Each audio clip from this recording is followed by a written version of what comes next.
మంత్రి పొంగులేటి శ్రీనివాస్ మాట్లాడుతున్నారు. ఇప్పుడు ఆ లైవ్ చూద్దాం. దాని మీద కూడా కేబినెట్ ఈరోజు క్లియర్గా నిర్ణయం తీసుకుంది.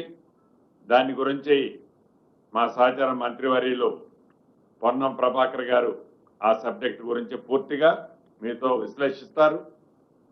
ఏదైతే ఈ రిజర్వేషన్లకు సంబంధించిన బిల్స్ గతంలో ఆర్డినెన్స్ ద్వారా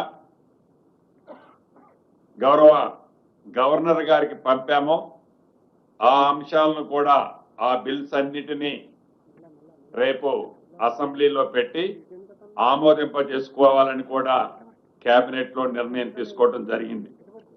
ప్రధానంగా తెలంగాణ రాష్ట్రం ఏర్పడిన తర్వాత ఈ గోశాలలకు సంబంధించిన అంశంలో ఈ గోశాల సంక్షేమ బోర్డుకు ఒక బోర్డుని కాన్స్టిట్యూట్ చేయాలని, ఏవైతే పేరుకు అనేక గోశాలలు వందల సంఖ్యలో ఉన్నా ఆ గోశాలలో ఆ గోవులు పడుతున్న ఇబ్బందులు, వాటి పరిస్థితిని ప్రత్యక్షంగా చూసిన ఈ ప్రభుత్వం ఈ గోశాల మీద గతంలో ఒకసారి కేబినెట్ లో విధి విధానాలు నిర్ణయించుకొని ఈరోజు క్లారిటీగా దీనికి సంబంధించిన బోర్డు ఇతరత్ర దీనికి ఫండ్స్ ఏ రకంగా రేట్ చేయాలి, సిఎస్ఆర్ నుంచి ఎలా చేయాలి, ఏం చేయాలన్నది పూర్తి విధి విధానాలతో ఈరోజు కేబినెట్ దానికి సంబంధించిన అంశాన్ని కూడా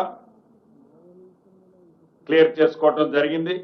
అదే రకంగా ఇరిగేషన్ సెక్టార్ లో నేషనల్ హైడ్రాలజీ ప్రాజెక్టు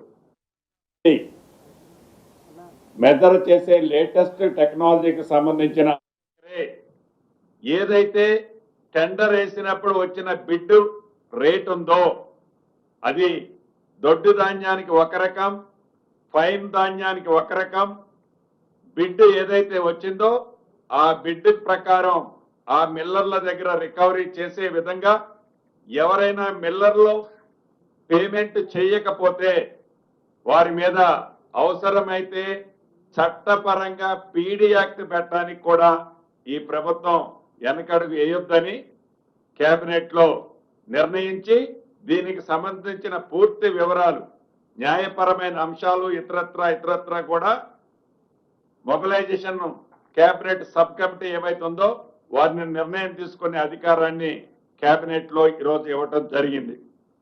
అదే రకంగా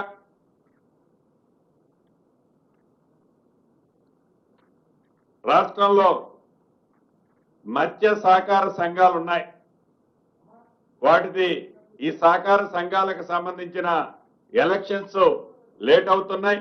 దీనికి సంబంధించిన దాంట్లో పర్సనల్ ఇన్ఛార్జీలని మత్స్య సహకార సంఘాలకు సంబంధించిన సంఘాలకు పర్సనల్ ఇన్ఛార్జీలని నియమించడానికి కేబినెట్ ఈ రోజు ఆమోదం తెలిపింది.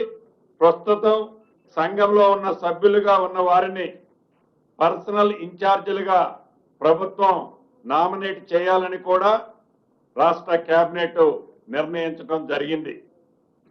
చివరగా గవర్నర్ కోటాలో నియమించే శాసన మండలి సభ్యులుగా ఒకటి ప్రొఫెసర్ కోదండరామ్ గారిని, రెండవది మహమ్మద్ అజరుద్దీ గారిని, రెండు పేర్లని కేబినెట్ ఆమోదించటం జరిగింది. ఇప్పుడు నా సహచర మంత్రివర్యులు ఏదైతే ఈ బీసీ అంశం మీద మొదటి నుంచి పోరాటం చేస్తూ వస్తున్నారో కేబినెట్ లో జరిగిన అంశాన్ని వారు వివరిస్తారు.